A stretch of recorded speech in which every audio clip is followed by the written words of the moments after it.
Yeah, we're back. Famous starting words. Welcome back. We brought a special guest today. There he is. He's got his new studio. Welcome, sir. It's good to have you. It's great to be here. It's only 1 a.m.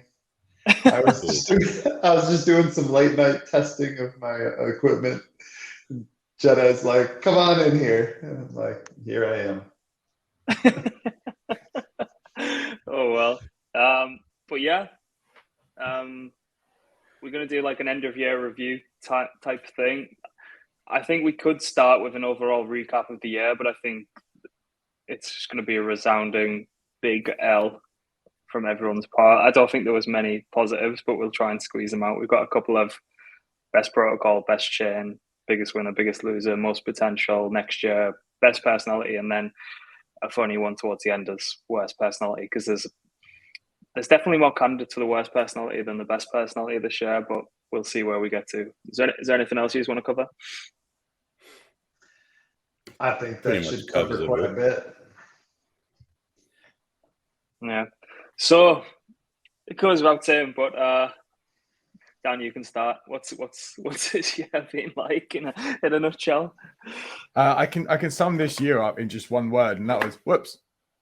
Not doing that again. I think that was the general sentiment for the year with crypto and just generally in real life as well. It's like, whoops, shit, bollocks. That's how I'm going to be summing up from 2022. And I mean, right at the start of the year, I made a commitment to myself, a small little commitment with a lucky Hong Kong dollar that I flicked in the lake in Hong Kong, because the one that happened in 2021 was broken, and 2021 was a bit of a shit year. So I did it all over again, and yeah, I've realized that Hong Kong dollars aren't lucky. They're they're just rubbish. So I don't know what I'm going to do this new year, but yeah. Whoops. You need a good old American greenback is what you need. You need a strong dollar. A real dollar. You need one of the new pounds with Big Charles on it. Oh mate, I tried to use apparently like you've got old pounds in England. I went down to Holland and Barrett, right? And I was going to buy like a protein bar for £1, and the guy was like, "Are you trying to con me, sir? That is an old pound." I was like, "Excuse me, sir. I've been out of the country for about 8 or 9 years. I did not know that." It's like, "That is not legal tender. Do you have anything else?" I was like, "No, I don't. I'm sorry." And I exited. I just got run in Holland and Barrett. What is that for £1? Yeah, and I thought holding stable coins was dangerous. Oh mate, no, holding the real life pound is dangerous. Rug. You don't have to reissue that USDC that's sat in your MetaMask, fortunately.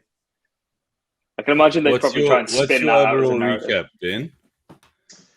My overall recap is I started for like my portfolio all-time high was October of last year, and it's been down only since then. And I'm basically back to about what I put in. And it depends how you kind of do the accounting on certain illiquid things. I might be up quite a bit, but like it's not nearly what I had before. I learned some hard lessons about bag holding. So you live and learn. It's one of those things that like it's one of those lessons that's really hard to learn by like watching other people do it. Like you gotta kind of you gotta kind of hold those bags yourself, and then realize, and what's really annoying is like I was telling Jedi this I think earlier today, but I was like, like the most annoying part is I was thinking about, this feels really toppy at the time, and I remember thinking, God, I don't want to have to do those taxes. Like, man, like I'm gonna have made so much money. Like the government's gonna come for me. And like I was just like, it's such a stupid reason to not like sell, but it's like it was like just enough to be like, maybe I'm a holdout. I'm only a few months away from those long-term capital gains. I'll just my bags will last another couple months, I'm sure of it. No. Unfortunately not. No, I probably fell into a similar sort of trap. I played it quite well and managed to come out alive, and then it was the more recent choppy nature that completely fucked me up. But I did some of that too. You sprinkle a little bit of that in there as well. Like, bag haul, try and trade the chop. Yeah. Trading the chop is great, except the problem was it would be like, I'd be up, and then big loss would wipe away all of that, and then it'd be like I'd be up, and then it was just like I eventually just stopped with the chop trading, because like really I just want to have cash to deploy when the time comes, and I'm not a deployer yet. No, yeah. What about yourself, Jerry? Overall recap, it's actually quite positive considering that I could give Ben a run for his money when it comes to the bear sentiment. In fact, I might be the bigger bear overall in terms of the market, but my recap isn't market related directly anyways. My recap is that right now I'm doing exactly what I want to be doing. Sitting here with you fucking idiots, talking shit.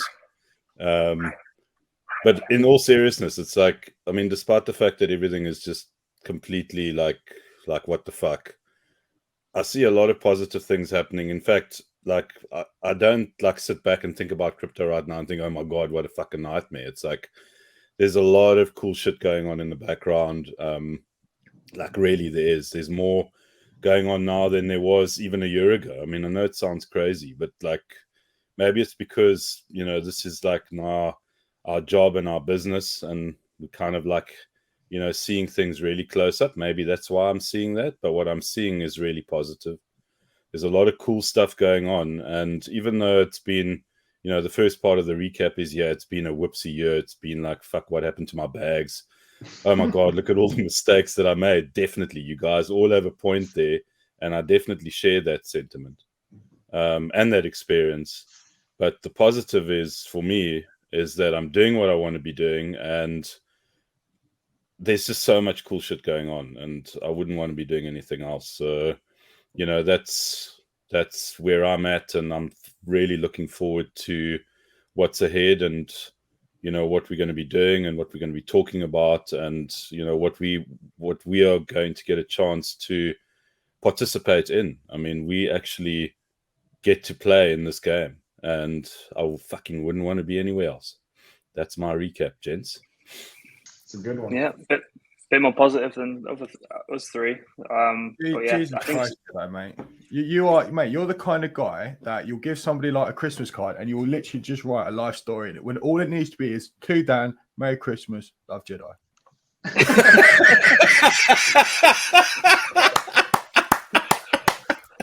I don't need you to be wishing me all the best prosperity in the world, and thank you for your time. And I've had such a great year knowing you, and just like, no, just hi Dan, Merry Christmas, love Jedi. That's it.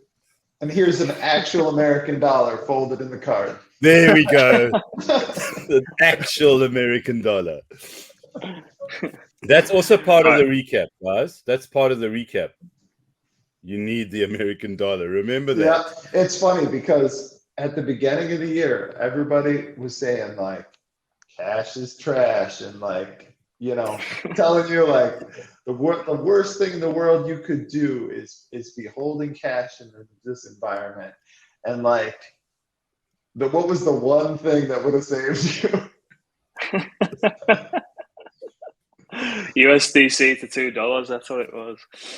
I mean, next one, best chain. This is an easy one. I mean, really. No. We didn't do best protocol. Best protocol. This is quite a difficult one. I mean, how do you vote for a protocol that hasn't been launched yet?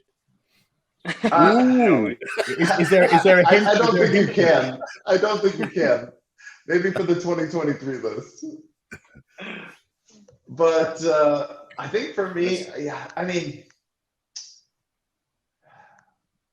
it's hard to say that like GMX didn't really have its coming out party this year. Like, I mean, I have my own concerns about like that whole protocol and kind of how it's built, but like the thing survived 2022, so, and it's been kicking ass. So I think it can say like it can safely sit in the top 5 protocols of 2022 for sure. There's only one winner really for me. It was like the darling child of the bear market, and that was GMX. Pretty boring answer because it's the only thing that's done anything throughout the year. But I mean, it didn't really have much competition either. But I think it did truly find its kind of product market fit. The only things that are really profitable at the minute are exchanges, and basically the reason that we're all so poor at the minute is because the underlying technology and the underlying protocol revenue generating aspect of GMX was taking the opposite side of everyone who's in the market, particularly with perps. No one did well this year, so inevitably that the protocol does do well. So yeah, for me, GMX, hands down. Yeah. Yeah, I'm gonna agree with you guys. It's the only thing that's been consistent the whole year, and I think it's like it's really been helped by like the whole Arbitrum hype as well. Yeah, Arbitrum's had a field day. Like they've really kind of managed to come out as like the leading L2. Like, optimism's not even close to me. I mean, like, just as far as what is optimism? What is optimism, anyways? I mean, in all honesty, it's just another. I mean, it's just another optimistic roll up, but it's just one that has a little less. I don't know. It just doesn't have the same ecosystem. It's I feel like they handled their airdrop poorly. Like, just the way that you're using their token isn't really great. Although Arbitrum's got their own weird stuff they're doing with their token by having 2 of them. But at least theirs isn't out yet, so I can't complain about it yet. Sorry, I'm trying to be optimistic about things. It's not playing out too well so far in the stream, but when airdrop? When? I have no idea. I thought it was going to have already happened, so I have no idea. What if there is no airdrop? Honestly, that might be bullish. Might be bullish. If it's managed and done according to what everyone else done is, then it's definitely bearish. But if they do it differently, they need to think long and hard how they approach it. I mean, maybe we could go and give them some pointers. I had heard a rumor though that they were going to have 2 different coins, like one for each chain, like a Nitro coin and then like a Arbitrum one or coin, or I don't know. Like, it seems very silly to me to have one for each like instance of your layer 2. Wouldn't it just make sense to use Ethereum as the gas? Well, yeah, and that's what we've been doing, and it's working fine. So it's like, what do you need the token for? Feel free to airdrop me more Ethereum, please. Yeah. Okay, so my best protocol's GMX as well. But I think we need to just mention a couple of others that have survived and that I think will do very well for 2023. I mean, still one of my favorites, and who keep on innovating and could probably be a very close second, despite the fact that the tokens haven't done very well, is Dopex. I think Dopex has survived. They've obviously got a product that has a place in this market, and they're continuing to innovate. Yeah, I've always liked them. I've liked them since day one. They're still around, and they've got some proper brains running that show. Yeah, they do.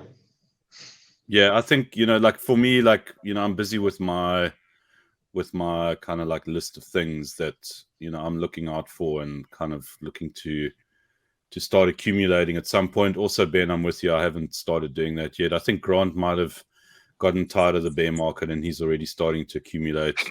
Look at that smile. He's a deployer. This man doesn't wait for any bear. There's a couple of indicators that seem to indicate that we are at bottom. I mean, I read a really good article by by Ben Lilly yesterday, and there's this fancy indicator that he gets into. I haven't gotten into the article yet, and it's never been wrong, but we all know how that works out. And apparently, we're at bottom now. So take that, leave it, you decide. You know, and I think, you know, like the blue chips, I think, like from back to Arbitrum, just in terms of stuff that I think are still around that theoretically shouldn't still be around, but they are, and that's Dow Jones. Well, Jones Dow. I prefer calling it Dow Jones. Just kind of brings the trade fire into it. And then Vesta Finance. I think Vesta Finance is another one of those that just completely like underwhelmed and just was an absolute shit show when it launched, but they're still around. Then you got that. Yeah, I mean, and then obviously what I'm super bullish for the year to come, and we should have maybe have put that in. Maybe we can do that next. It's like, what are you bullish for next year? I'm definitely bullish Layer Zero. Tapioca Dow's we'll get to that. We'll get to that. Yeah.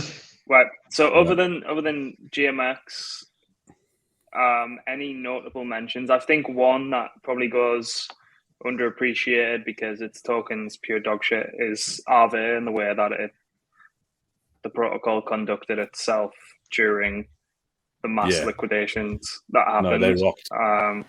And that was like the kind of bedrock of everyone had kind of written DeFi off, and then it took something as serious as what happened to kind of show, look, you can't. If you've got a load of unsecured loans, you might be able to go and tap into certain people and say, can you just give us a couple more days to pay these off, even though they're going to incur a load of bad debt themselves, which inevitably fucked up the whole system. Kyle and Sue couldn't exactly go to Aave and not repay their loans. They were going to get liquidated regardless. So I think that was one of the obviously best performing. There was a couple of like Avi Eisenberg trying to perform some highly profitable trading strategies on top of it, but I think Aave has been like a bit of a shining light throughout all the shit show that's happened throughout the year. So Aave is a big notable mention as well. And obviously it's not now, but we'll have to see how the GHO stablecoin plays out, but that could be quite interesting. Yeah, I mean, like all the CDP stables really did pretty damn well, considering. Like, I mean, Maker, Aave, like all of them. Even Abracadabra managed to liquidate like almost all of that massive amount of UST they had. So, you know, like and they got the FTT off the books. And yeah, they got either all of it or most of it off of the books. I think there might be like 50K left or something. But yeah, I mean, like the whole, like, I think one of the things that came out of this year is just everybody realizing that like collateralized debt position stables are like at the top of the bankruptcy stack. Like that stuff gets paid off before any creditors, because you don't pay it off, you don't get the collateral back. So it's, you know, it is computationally assured that you will get paid back. And so like, that is like a super bullish thing, I think, for CDP stables in general. So, all right. So, best chain? Ob. I mean, that's still Ethereum, though, right? Arbitrum equals Ethereum, remember? That's right. Well, it did. I mean, that was why it was. I mean, that was the big. I mean, think about its inception. The inception was we need cheaper gas. We need the same thing, but cheaper gas. And then all the whales deployed with Dopex, and, you know, it all happened around that, and kind of like the Tetranode coins. And that's how it started. And you could easily argue what it is. Should we reframe the question then? This is how prepared we are. Should we reframe it from best chain to best ecosystem? Best Ethereum wins. Yeah, Ethereum, best shitcoin space in the space. That's what's important. We know what Dan's motivation in life is. Where's the memes at? Where the memes at? They're on Ethereum.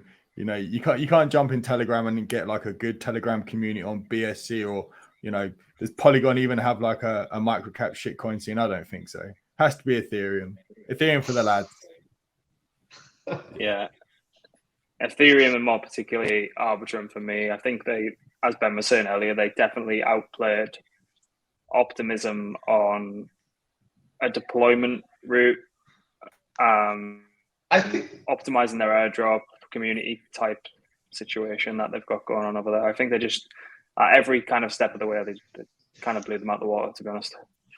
Yeah, and then like I think deploying first while people still had money was also a good play on their part, because like by the time Optimism actually launched, like no one has cash. No one had any money, and like, you know, like it was like, well, so this is just Optimism or like Arbitrum again, but like, you know, with less stuff on it. Well, and the other thing too is like I think Optimism really fumbled the bag as far as like the deployment, because they did all these exclusive deals with different tokens and stuff. Like they were like, oh, the only DEX is going to be Uniswap. Like we're the only ones who are going to get Uniswap, and it's like, okay, so like whereas like Arbitrum like basically said, anybody who wants to come build here, come build. We're going to give you all the materials at the same time. You can all build, and you know, it made a nice level playing field for everybody involved. And then Optimism like went the complete opposite direction, and Arbitrum launched first. So I mean, it's hard to deny that Optimism lost that battle. Yeah, I think there was a couple of extra steps for actual code deployment as well. I think Arbitrum was 100% like portable, and Optimism still needed a little bit of. Yeah, not to the extent of translation, but there was definitely like some hurdles there that definitely weren't apparent for protocols wanting to deploy on Arbitrum. Yeah, you couldn't just quite copy paste. I forget exactly what the technical reason for that was, but I do remember that Arbitrum was basically just to, you know, change the chain ID and you're done, or something. Like easy deployment. I think we do need to give like a runner-up prize as well, because I feel like Cosmo and all of the cosmonauts, I feel like they tried this year. They tried really, really hard, and I think they could have done really, really well, but it just didn't quite happen at the end. I don't really know why, but it was like I was willing them. You know, you had Atom 2.0. You know, it had all these changes. It's like, come on, yes. No, failed. Bugger. Yeah, good point. I think a lot of, because Cosmos and Atom's been around such a long time now. There's a lot of like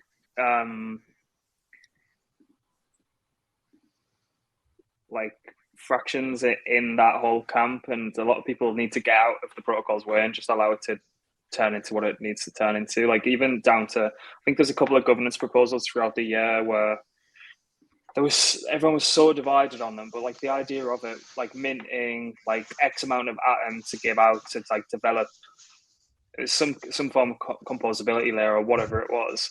It was just like it didn't need to cause as much as a divide, and like as it did, you know what I mean? It's like a lot of people in the community in that community speak and have extremely strong opinions, but it feels like everyone's pulling in opposite directions, and when that happens, obviously you don't really get anywhere too fast. So I want them to do well. I want them to win. I think everyone kind of realized the app chain thesis. Well, it was definitely on my list, the app chain thesis, but it's, again, as you're saying, Dan, it hasn't yet met its full potential, and I think it hasn't been the greatest year to try and implement it anyway. So, but yeah, Cosmos definitely second place, I'd say. I think that's fair.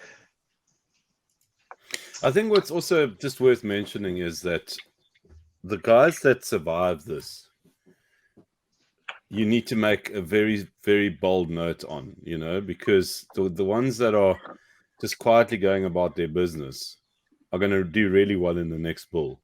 I mean, obviously, there's still the question around runways and all that kind of stuff, because, realistically, I think it would be naive to think that this bear market is going to end, in 6 months, 12 months time. I don't see that happening. I think we're probably going to have a very similar discussion, this time next year. And it's going to be about what did you do and how did you progress yourself in the space, as opposed to how much money did you make, from trading or from, there's going to be some winners. I mean, let's be honest here. There's going to be winners in the market. There always are in a bear market. Like GMX is a perfect example. Do we get an opportunity to pick some winners for next year? Yes, we'll talk about them shortly.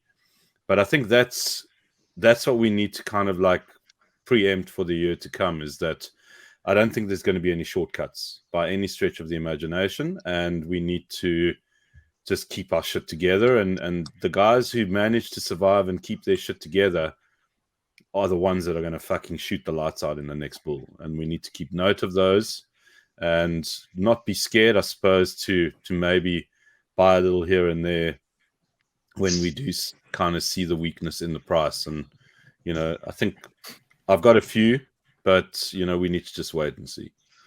Mate, the price has been weak since last December. What are you talking about? No, I think there's some of those coins that will go down probably another 50% easily. Yeah. Well, a lot of them have to, because of stupid tokenomic models and inflation schedules and investing and stuff like that. Everyone wanted to be a VC at the top, and now they're figuring that their tokens didn't invest until like the worst part of the market. So when people say sellers have run out of coins, for a lot of protocols they haven't. I mean, Y2K debuted today, didn't it? And it was like down below the seed price. So yeah, a lot of the wannabe VCs are down bad.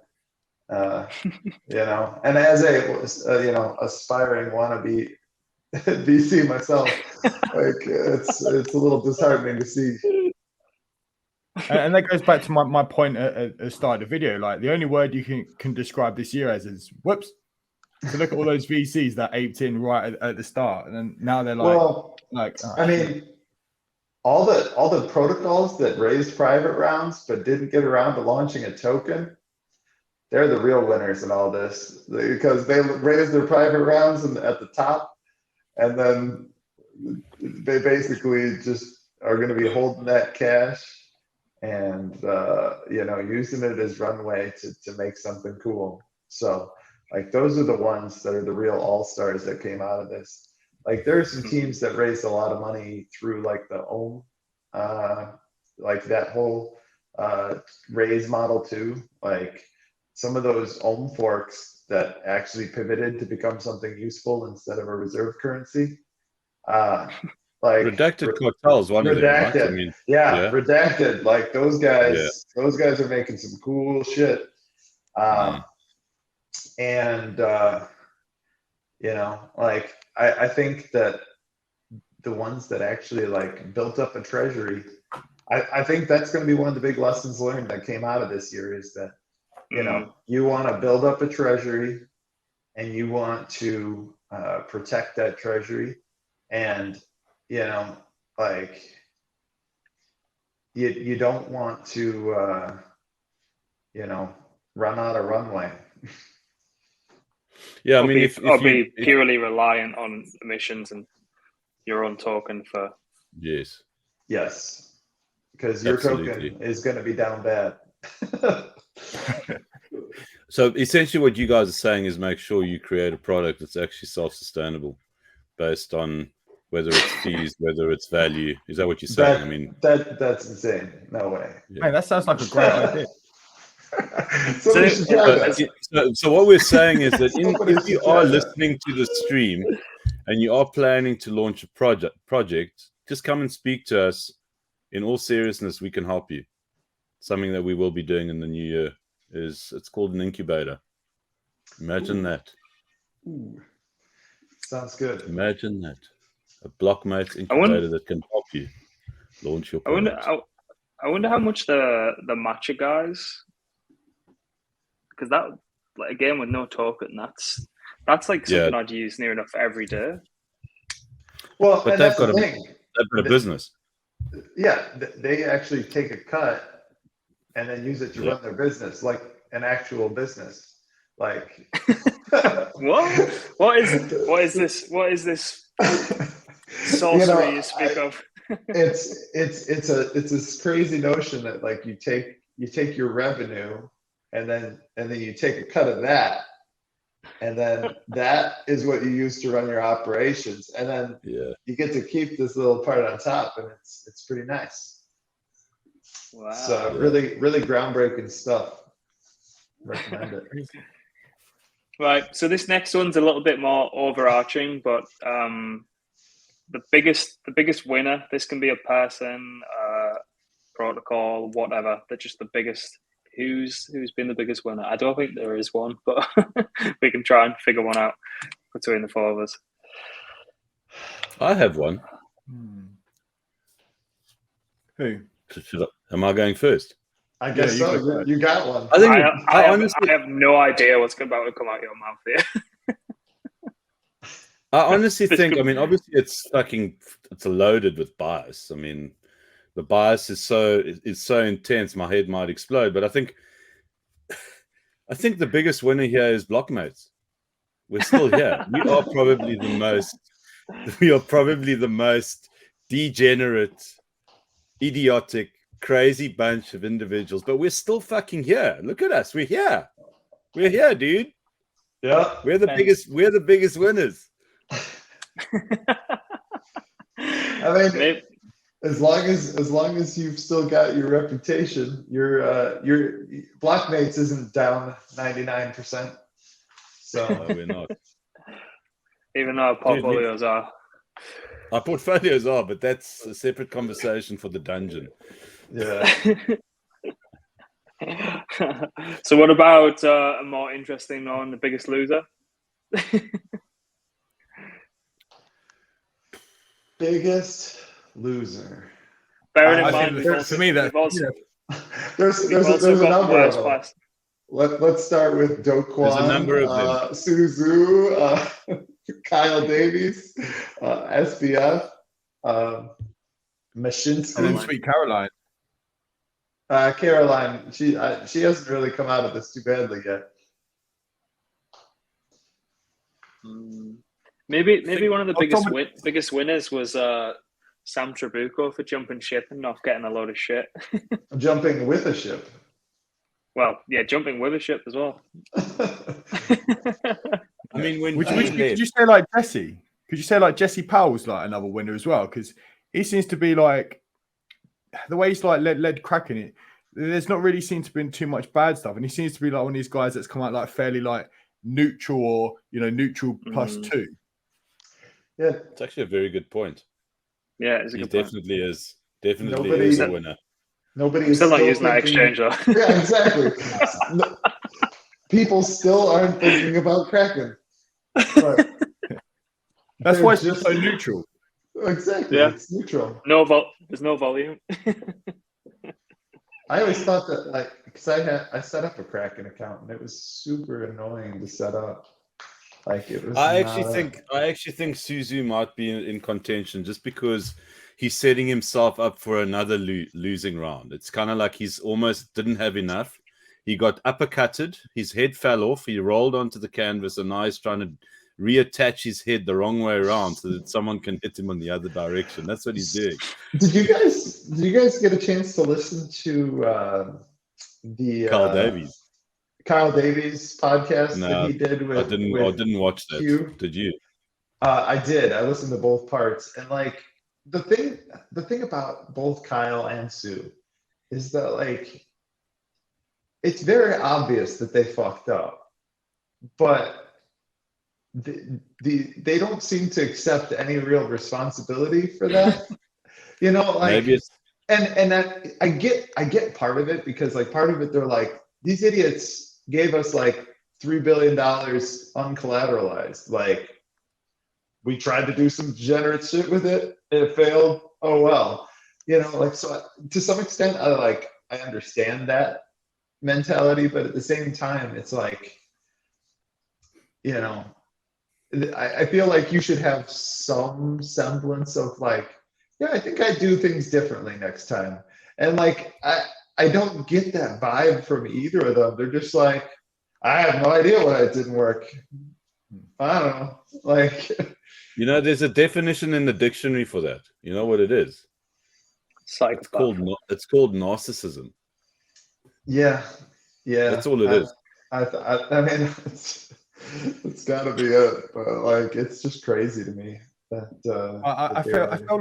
I feel like on their redemption arc, the way they've come back and just slammed SBF while SBF was on his apology tour. Now look at SBF. He's going to go have Christmas in the Bahamas. Then next Wednesday, right, he's going to get extradited to the US. So what these boys need to be careful of is that even though they are in these countries of like no expedition or, whatever, like there's going to be somebody somewhere in these countries that are really poor that don't have an extradition treaty to the USA that will do something in order for you to get your ass back over there, because nobody thought SBF was going back to the USA, right? Like these boys, like SBF, they're getting a little bit too cocky, and I think that's going to bite them in the ass for a second time. But this second time won't just be losing about $4 billion worth of bags. This might be, going straight to prison. Don't pass go, right? I mean, that being said, like, I do feel like SBF is like far more to blame for his what's happening to him. Like, right, that was just straightforward. That wasn't just like being a DJ and getting rugged. There's an argument to be made that like, yeah, Three Arrows did a really shitty job of like risk management. But like some idiot was willing to lend them uncollateralized money to the tune of $3 billion or whatever. And they were like, yeah, sure, we'll give it a shot. We'll go long, see what happens. We'll go long at the Pico top. Put it all on black. Why not? Like at a certain point, it's just like, yeah, I get that. Like it's not really evil. It's more just stupid. So it's just, yeah. I don't know. If being a shit trader was like crime, then like everyone on this call would be like on death row at the minute. Now the some of the stuff where they were like lying about their solvency and stuff, like in the throes of it, like that crosses a line. But like, I don't know, like lying to people you owe money. If you're a private fund, I feel like that falls a little bit below like stealing public people's money that like SBF, I don't think there's any excuse for what happened there. Like, and what do you guys think? Like, I don't know if you've seen it last night, but magically FTX found $1 billion down the side of the sofa. They have $1 billion worth of assets, of which 750 million in cash. That seems to have just been accidentally found at like a very, very good right time. What do you think of that? I mean, that's still not going to fill the gap. Like $1 billion. I hadn't heard about that, but like $1 billion isn't gonna plug the hole. It's a nice little stocking filler. Maybe there's all sorts of stuff that like they've been trying to like find where this stuff went. Like they found a bunch of Bahamian real estate was bought with it. There was like a 400 million that went to like some random guy that lives in their condo with like community or whatever, like a fellow Jane Streeter. So like, yeah, I don't know. Nice. I wouldn't count on getting any FTX money back anytime soon. No. So are we still on Biggest Loser? Yeah. At this point, I would have to say that SBF wins the Biggest Loser, as he is the only one currently in prison and facing actual consequences. The thing is though that he is, according to that, But the biggest loser cocksucker has got to be Do Kwon fucking dude. He took down $45 billion. He's the clear winner here, without a shadow of a doubt. I might be able to trump that. Wow. There is, like, bear in mind, There I there's was best thinking I was personality the and one worst that got the personality rocks. coming. No, Yeah, I don't know that it was actual 45 billion dollars. It's like market cap 45 billion. But that's still a lot. Now going to be like this is going to be now like the biggest loser slash, you know, best bag holding, you know, pumper, and it's got to go to my darling. I said this in the newsletter video yesterday. It's my darling Kathy Woods, because even now she is still trying to pump her bags. You know, invested in salmon farms and calling it like the genome was a great idea back in 2020 when everyone was on Robinhood pumping the bags. But now, darling, to try and, you know, slate pointless technology when you're investing in stupid shit like that, like, come on, darling, like, you know, enough is enough. Like, but I do give her props for being the biggest loser, but you know, she sticks to her guns, you know, like she sells them hard, just as hard as when they were pumping. She's still shilling her illiquid TradFi shit points. I'd love to hire her as like a Telegram or Twitter shiller, because she would be amazing. Or like for like Twitter Space or something, she would shill your bag so well. She's probably an alt account of one of our friends. Probably. hanging out in the shitcoin casino. Sorry, Kathy, you're my biggest loser for this year. Right, so most potential for next year. I think we're probably all going to be on the same page here as well. Kathy, because I invest in people that just don't give up. Well, I mean, if you're gonna buy Kathy's bags, I mean, buy those at the bottom. You know, if she does survive, you will make money. In Kathy, I trust. Glad to hear it. There's some interesting ones. There's some really, really interesting ones coming out of the woodwork. This whole central exchange now moving into decentralized exchanges. There's some really cool exchanges coming. Loving what Layer Zero's got on offer, fucking Tapioca DAO, and what that community's doing and what those boys are doing is just fucking genius. I love it. There's cool shit coming. It's what I was talking about earlier on. Love Vertex as an exchange. They've good bunch of lads. They went down with Luna and they raised a whole lot of money. And instead of going to the Bahamas and enjoying a retirement, they said, fuck this shit. We've got $8 million. Let's build something and make 80 more. And that goes a long way for me. So I think we've got a good year ahead. For me, the number one is definitely Tapioca DAO. They're about to solve a whole lot of problems. I just hope they don't. I hope they don't buy too much tequila with the money they've raised and they finish what they started. No, I just hope to share it. As a member of said team, you know, I am hopeful as well, but please don't put all your hopes and dreams into me. You might make it onto one of these lists for next year. I'm coming to find you. Don't, like, you know, put your grandmother's retirement money in this. Like, it's all DeFi. But yeah, I think some things that I'm excited about seeing play out. It'll be interesting to see where Polygon goes. I'm kind of interested in that one.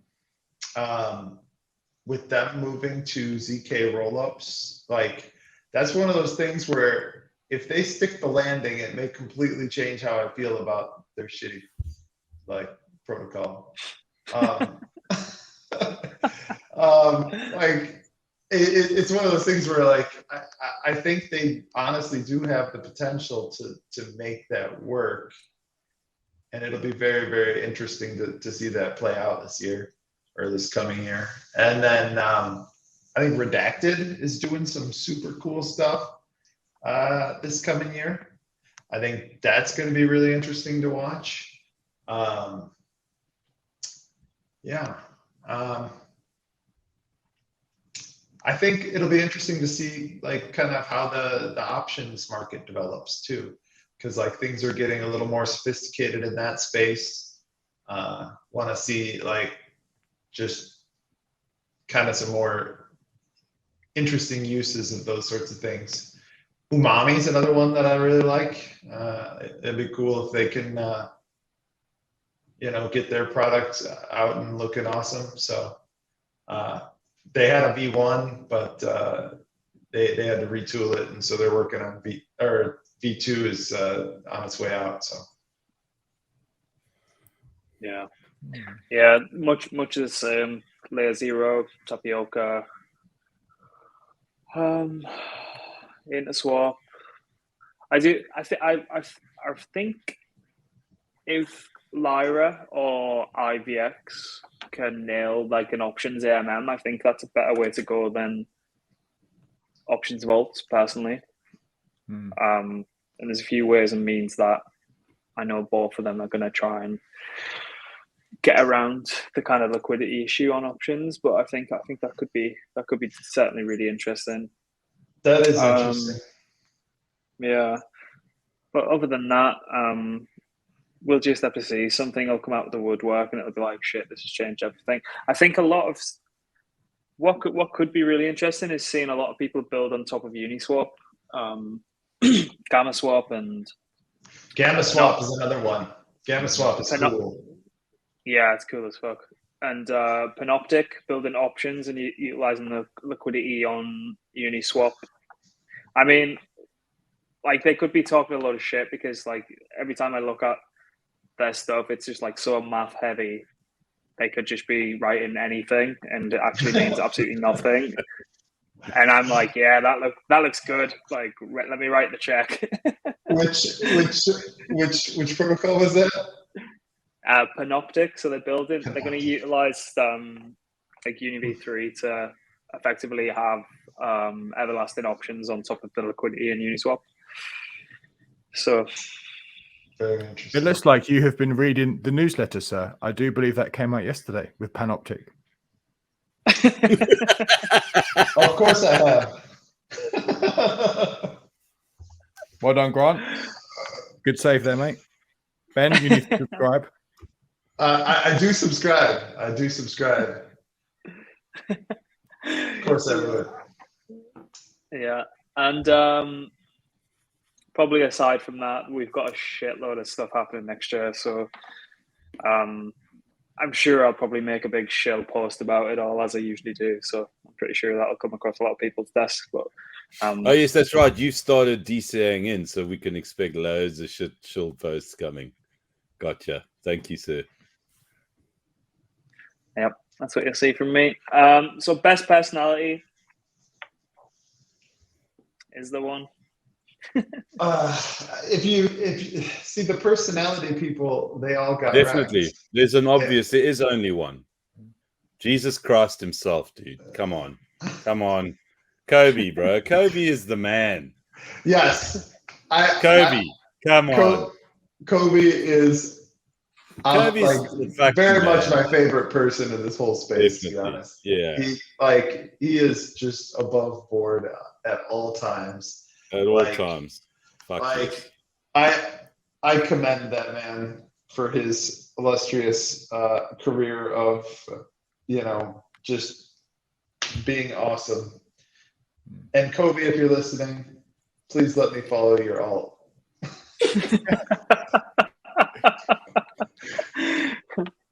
Yeah, he did a lot of good stuff though, didn't he? We need to get Henry to edit that video clip out, and we need to put it out there so you can watch. Yeah, we will. Henry, make sure you do that. But no, he did a lot of good stuff. Just general calling out of bullshit, like the board ape fiasco. And he had that tweet in May where it's just like those guys. He had that tweet in May where it was just like, we deserve, like, it was like right at the tippity top of the May peak, and he was just like, we deserve for a 10-year bear market. Yeah, I remember that. That was epic, dude. It's just like, God damn, he did it again. He did it again, like the fourth time. Not the first or the second or the third, but the fourth time. Yeah. Yeah, and then he also kind of he went head to head with BitBoy after BitBoy tried to sue that guy who's like family was in the hospital and stuff like that. And he just said, "Look, I've got an infinite backstop, so you might want to close this case down." Like, what a Chad move! It's the dude. And like just the way they've handled the FTX stuff, too. Like, I mean, it's like they never really signed up to be the.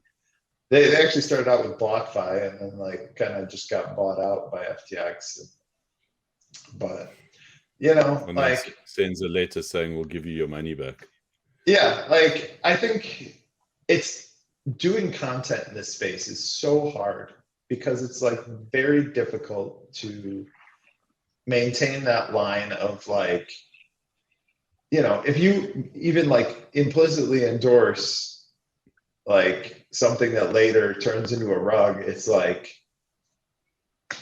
it looks like shit for you. So like, doing like a paid content model like that, it's just you really have to ride a line, like where you're just like,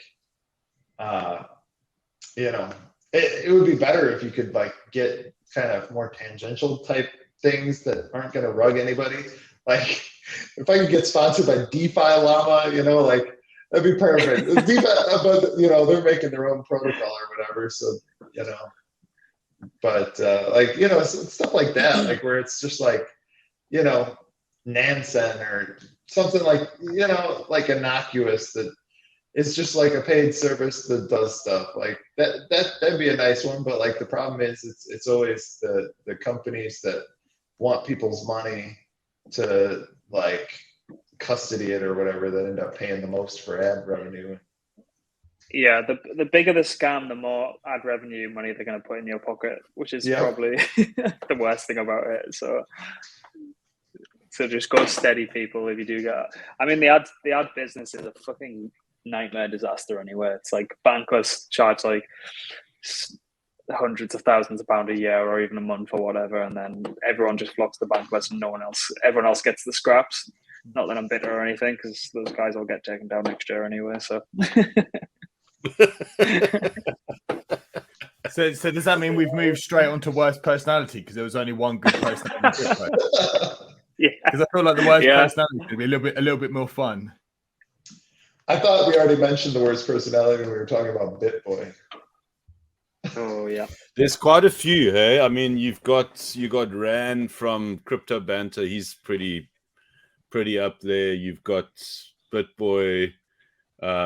You've got Mario. Fucking yeah. There's quite a few, dude. I mean, we've got some serious rogues in the space. Serious rogues. Well, the personality that cost me the most money was Sifu. So. Yeah, inadvertently. Yeah. God, there was a load. Can't really think. So basically, what we've done is point out a load of worst personalities, and then we can only think of one best personality. So is the rule to assume everyone is a bad personality until proven otherwise? No. I think there are there's a lot of pleasant people in this space. We just have a resounding winner. I mean, do you want us to list? It's easy to be good for like a 6-month period of time, and that's how you end up like the main character on crypto Twitter that ends up disappointing everyone. But like doing it over a long 10-year period, that's a feat. Like it's not something that you do over a short period of time. Like, but you can absolutely be a bad person in 6 months if you try. Like, so like it just because you don't do anything bad for 6 months doesn't make you good. But if you do bad things for the entire 6 months, that makes you bad. I'd actually say you can add on like Cantor and Clark as well, because he gives a lot of like real talk out there as well. So like you know, Kobe's the best personality because he hits back. He's just no bullshit. But then I'd say, you know, Kendrick Clark's can be pretty similar at times, you know, and he actually's like Kendrick Clark is like useful when he talks about like the charts and, you know, he does like a video of him like pumping a bicep curl, like in a car, having a protein shake, driving no hands, you know, that's like, it's good content there. Yeah, well, the thing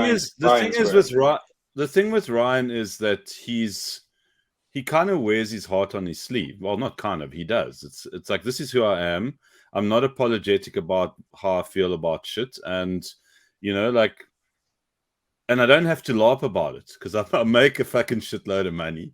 I can prove it. And I've proven it 100,000 times. And I'm just living my life and I'm having a good time. And I like sharing it with you because you're reacting to it. So he's fantastic. I mean, we got to interview him. It was definitely one of the highlight interviews for me this year. The dude is a fucking Chad. There's no doubt about it. He's definitely up there with the good people, without a doubt. There are other good people in the space though too. Yeah. Like they're out there. It's just like some of them are anon. So like it's hard to, you know, like there are some like absolute like, or they're boring. Or they're boring. You know, I mean, it's hard to be good and exciting. Yeah. So that takes us basically up the top of the hour. We don't want to keep Ben too much longer in case he falls asleep on us. But so when are we going to be back? We're going to be back the first week of January. But what we will do, we've got a lot of interviews and podcasts banked in the background that will drip feed over that weird limbo period in between Christmas and New Year's where you're just sat hungover, comatose on the couch and there's nobody else pushing content. Yeah. So we'll make sure we do that. But yeah, I think that's about it. Anything else? Any final remarks before Ben falls asleep?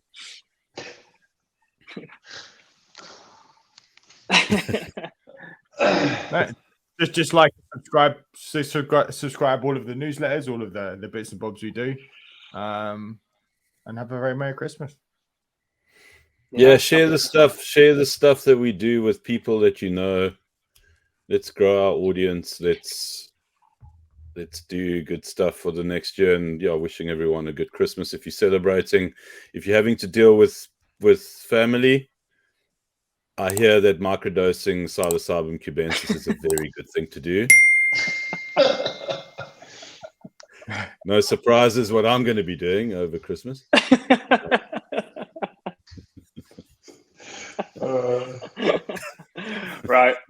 Right, that's great. Thanks, everyone. Have a good Christmas, and we'll see you all in the new year. Like and subscribe, bitches.